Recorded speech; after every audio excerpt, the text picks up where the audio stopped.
Hey everybody, Marcus C. Williams here, and I'm running for City Council. Today I want to talk to you guys about some options for educational opportunities and where I see benefits in that direction for our city when I get on City Council. So real quick, I could use your guys' help. Please go on my website, volunteer and donate whatever you can do. And right now, I need help volunteering for people to collect signatures or donate. And the two main things I need from you: volunteer to collect signatures, volunteer to make phone calls. Because I know not everybody has capital to donate, but if you can volunteer to make calls or to collect signatures, it would be a godsend. Right now we're working on creating a community first line, which is going to be an independent line, because I believe that our community should be prioritized over all of this other ridiculousness, where it's clear that the city council has their own priorities and you don't matter to them, but you matter to me. So this is why I'm fighting so hard. So I encourage you, join the movement, volunteer, donate, whatever you can on my website, Marcus4Rochester.com. That's Marcus4Rochester.com. Okay, so boom, let's jump into it. So a couple ways that we can actually address the issues and create, I guess you would say, educational opportunity, right? So number one is we need expansion of tutoring, okay, at our rec centers and stuff like that. They just did the city budget and the mayor's budget proposal and stuff a couple months ago. And I was pushing to them to get more investment for tutoring in our rec centers. And they were like, oh, that's part of the schools or whatever, da, da, da, da, da. And that should be this education, this, that, and third. That didn't have nothing to do with the city. Anyway, it was a long fight between me and them. And eventually, I got them to put some money to the side for actual tutoring in the rec centers. I used to go to, I used to go to Swan. I used to go to the Boys and Girls Club. They had tutoring there. So for me, I'm like, well, these are rec centers. Those are rec centers. How come the rec centers don't have additional money for that? Like, it seemed very simple to me that there should be tutoring at every rec center. Like, that doesn't make any sense that it's not. Like, we don't have right now any specific rec centers for adults, which, side note, and this wasn't part of this video originally, I was going to say this, but I believe that we should buy the downtown YMCA and turn it into a community center, because it's got everything that we need there. It's right downtown. It's got swimming. It's got a number of different rooms for events and stuff like that. It's got courts and everything, running, weights, all of that. Everything that we would need for a community center for everybody. And it's right downtown. Like, that's crazy to me that the city hasn't seen the value in doing that. I got a lot of conversation on that. I'm not going to talk about it all right now, but I just ended up hitting on that. But anyway, so I was pushing them to put more money and allocate funding for tutoring already. And we had a great success, even though I'm not even in office. So that's one of the reasons why I advocate so firmly for our community, because I believe in our community and I want to see us thrive. Okay, so expand tutoring. That's very important to me. Then in addition to that, I believe we should have alternative outside educational opportunities outside of school, after school, or even during school hours. Now, some people will say, oh, well, Marcus, how can you do that or whatever? Have you seen the school system, y'all? Like, are we really going to have that conversation? Let me tell you, it's something really clear. As much as I love some of the people on the school board and many of the teachers in the district, I see the struggle there. I lived through the struggle. I went to all Rochester City schools. I graduated from RCSD. The struggle is real. It was bad when I was in. It's gotten way worse. Like, it's out of control. So I believe that we also have to have alternative education opportunities. If somebody can explain to me, like I'm 5, why we don't have a school like they used to have. It was called Josh Lofton. Please look into the Josh Lofton School if you guys aren't familiar with it. Essentially what it was is it was a school that was more, let me figure my words out, right? More secure and more dedicated and tailored to youth that were more disruptive and violent and high volatility youth. Let's say it like that.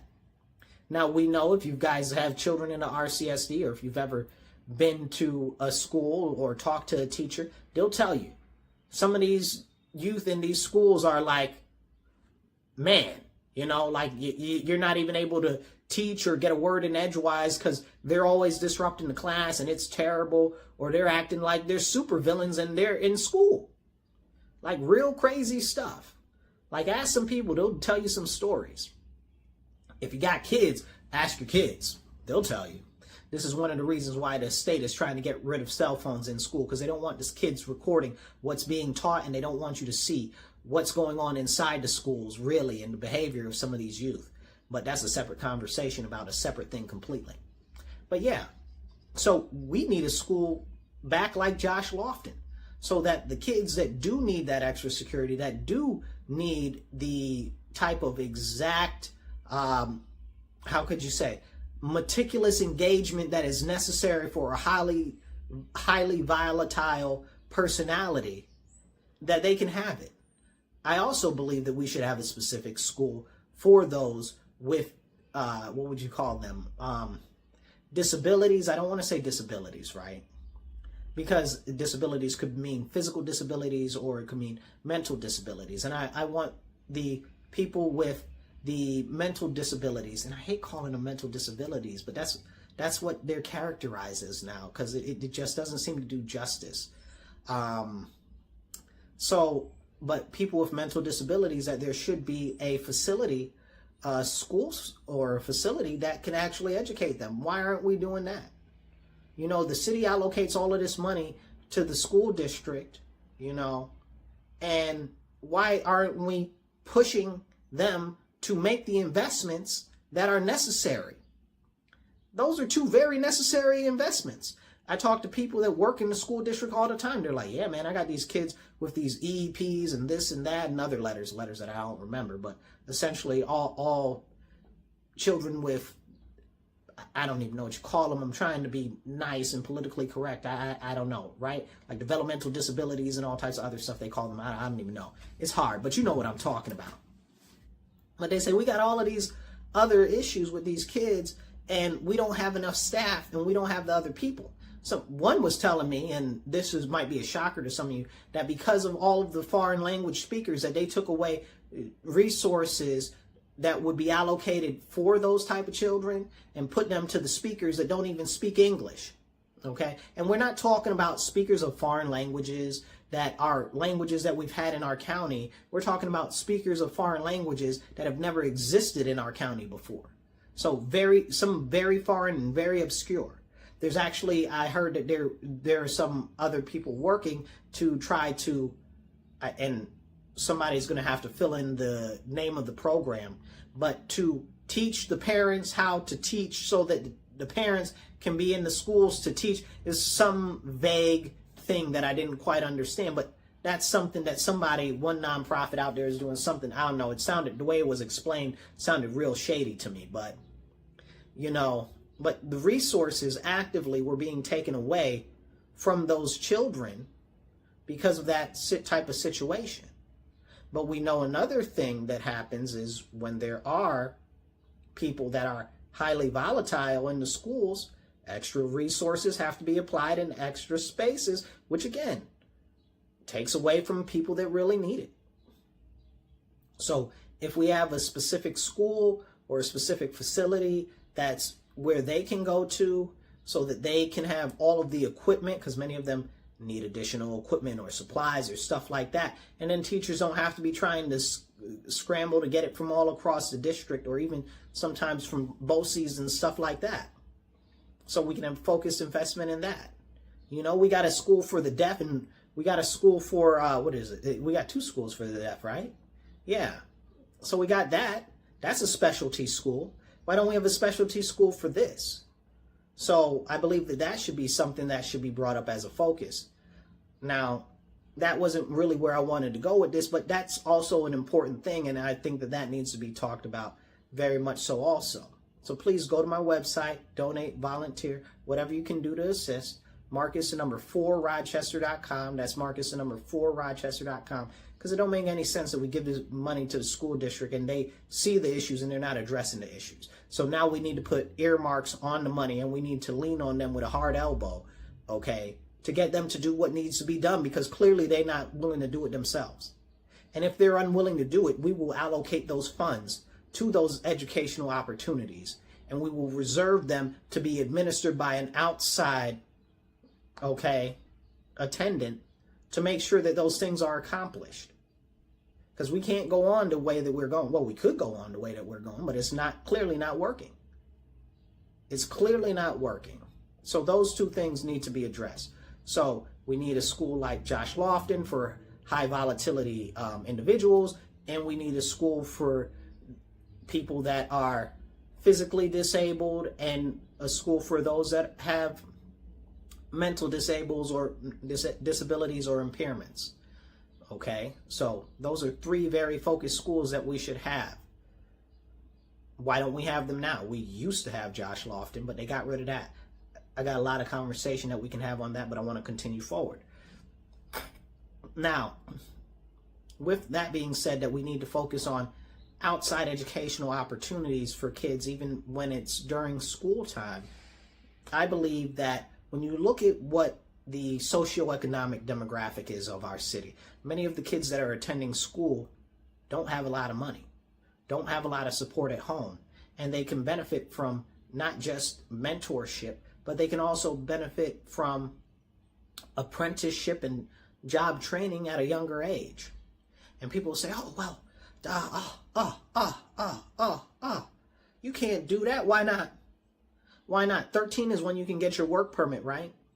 The whole purpose of the education system is so that people can be upstanding members of society and be able to get gainful employment, right? Is that happening right now? Clearly it's not. Clearly it's not. When we're graduating people that are functionally illiterate, we only got a 65% graduation rate right now. Okay, and we believe that it's 67% graduation rate right now, which most people say is inflated anyway. And then out of those people, the majority of them can't read, can't write, aren't performing on the proficient level. Okay, and then where are they going to get a job at? So then they go into crime. Then they go into despair. Then they go into drugs. So we have all of these additional tacked on things because we're not actually giving them any opportunity. We're not presenting them with the ability to see a better future, and we should be doing that. So I believe that we should give them opportunities from the age of 13 up for those, because look at the truancy rate. Oh my gosh. Like, if you guys look at the truancy rate, I don't have the numbers today, but we have a very serious chronic truancy rate problem. And I don't know what the actual numbers are, but we're talking above 30% truancy. It's bad. It's big bad. Big bad. They don't even have truancy officers, and I got a solution for that also, but that's not what I'm talking about right now. We do need to bring back truancy officers. And I've already pitched a couple of ideas to different groups and individuals, including the Sheriff's Department, in relation to this. So kids need the ability to thrive. The structural education that we provide right now in the school system, or the lack thereof, clearly isn't allowing them to matriculate into higher collegiate achievement or even get a job in the real world. So why wouldn't we start training them younger to be able to go out and get jobs? That's the whole point. That's the whole point. Otherwise, we just get rid of the education system. So I'm not really trying to hear anything anybody else is saying in relation to that, unless you're talking about how you're going to set the kids up for opportunities to thrive. If that's not in our conversation, if your focus isn't the ability for them to become productive members of society, and all you got to tell me is, oh, let a kid be a kid or let a child be a child. First of all, a child, a human youth, is not a kid. A kid is a baby goat, and I don't know about you, but I don't find baby goats to be the most intelligent of all the creatures. You know, so let's stop calling children, small people, okay, kids. Because that's self-diminishing, and that just kind of sets that mindset that, oh, well, that's all that they are to begin with. Words matter. Words have power. And we need to be very choice about the words we use. Now, in relation to that, there are a number of industries that we can set them up to get involved with. There are a number of companies that are coming out with different jobs and they'll need assistance with different positions.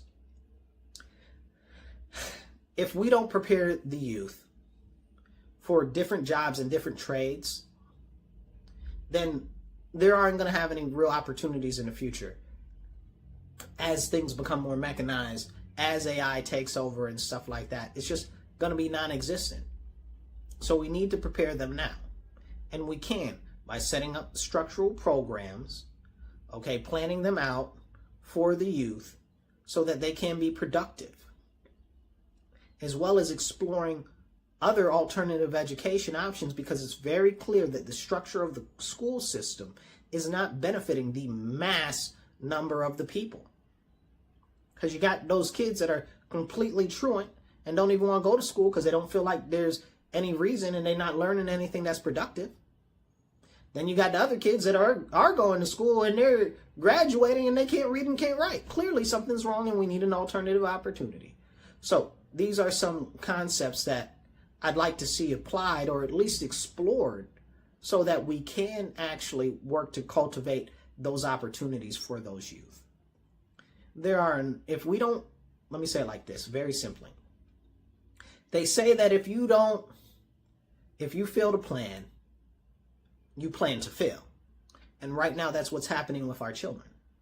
There's no plan for the children's future. There's no plan for them to get into the work system. There's no plan for them to be productive members of society.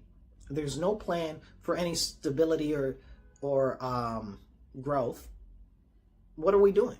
We're failing the children. As a matter of fact, I got a lot to say about it, and I don't want to make this seem contemptuous, but I'm not very fond, and I very firmly believe that the school board, no offense, and city council, offense, are stealing away the future of our children and the youth and our opportunities to thrive both economically and create wealth here in our city. And I'm not a fan of it, not even a little bit.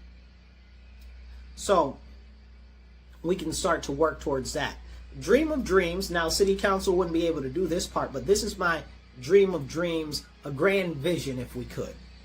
I'd say let's condense high school into middle school, because if you've been to school, public school, high school, middle school, it's exactly the same stuff. Maybe you learn one or two things different, but most of it's all the same stuff. We could put that together into middle school and people essentially be done with all their coursework from the end of middle school. We should make it so that our youth are able to thrive, so that 16 graduating from high school isn't just something that's rare. It's something that is a everyday occurrence. Everyday occurrence. Realistically, they should be able to graduate from high school by the time they're 13. And I'm talking not necessarily the grade as in the age level. I'm talking about the grade as in the knowledge level.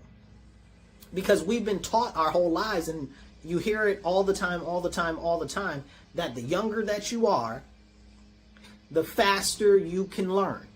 So why are we purposely limiting the children? It's the soft bigotry of low expectations. And that's not okay for me, and I hope it's not okay with you either.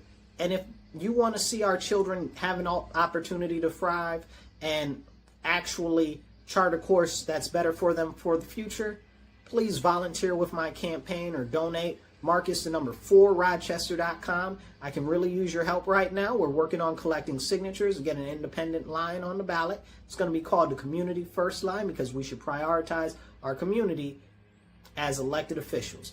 So, with that being said, I want to close with this. If we don't start thinking outside of the box when it comes to charting a course for our children's future and for the youth of our city, we're going to see more decay. We're going to see more child suicides. We're going to see more victims of drugs and prostitution. We're going to see more despair in our communities than ever before. The rate of despair and hopelessness has grown over the last couple of years exponentially. And we need to show them that there is an alternative, that they can achieve more if we actually invest in them. And we need to do that. And I know a lot of people are like, oh, just throw money at the schools, throw money at the schools. We have the largest school budget in the state, the largest one. We're number 3, or it might even be 2 this year, in the nation. It's Washington, D.C., Baltimore, City of Rochester. Some order of those 3. Every single year. In the top pay per capita per student. We pay more money than it would cost to send anybody through Harvard per student each year. You make it make sense why our children are having such horrible results. So these are some alternative options and some concepts and some ideas that we can work out and see what works and get rid of what doesn't work and implement what does work. Also, I'm a very firm believer in mentorship and guidance and stuff like that. I believe that we should start working and cultivating mentorship relationships starting in elementary school. Why aren't we investing in that? You know, you used to have things like all these after school activities where you get coaches or troop leaders and stuff like this and that would have an alternative option as somebody that could be a mentor for that child. We don't really have that anymore. There are some mentorship programs and stuff like that, but not enough, and not a big enough focus goes towards that.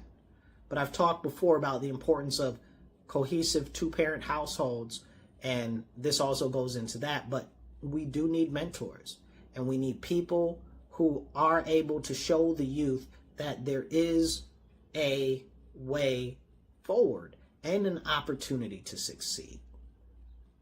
There's not enough of that, and we need to cultivate that starting young. I believe we should have at least 3 separate tiers of mentorship, okay, that are actually integrated alongside and run parallel with the school system, because that would be very beneficial. It should start when they're in elementary school. Okay, and after elementary school, we should move to middle school, and then it should go to high school. And what it should do is we should work diligently on discovering what the children's interests are so that we can tailor a mentorship experience for them, which helps them actually grow in that direction. We really, really, really desperately need to reconstruct what works, and we're not doing that right now. We're continuing to beat a dead horse, and nothing's coming out of it but poop at this time. That's what's happening, realistically. So, if you found value in what I'm saying, please do go to my website and donate. And I'm also always open to any other suggestions and concepts and stuff like that. Some people have reached out to me in relation to some other stuff that I've talked about before, and they've helped create different plans and stuff, which when I get elected I'd like to present. But these are some of the things that I believe that we can do directly on, let me rephrase that. I know 100% we can do these things directly through the city council. We just need to focus funding and focus the community together to launch these initiatives. And we can do it, but we have to unite to do it. I'm not able to do it alone. I need your help. So please, volunteer on my website, donate, do what you can. Marcus, the number 4Rochester.com. That's Marcus, the number 4Rochester.com. And I'll catch you guys later. Remember, stand up, speak up, and don't shut up. Take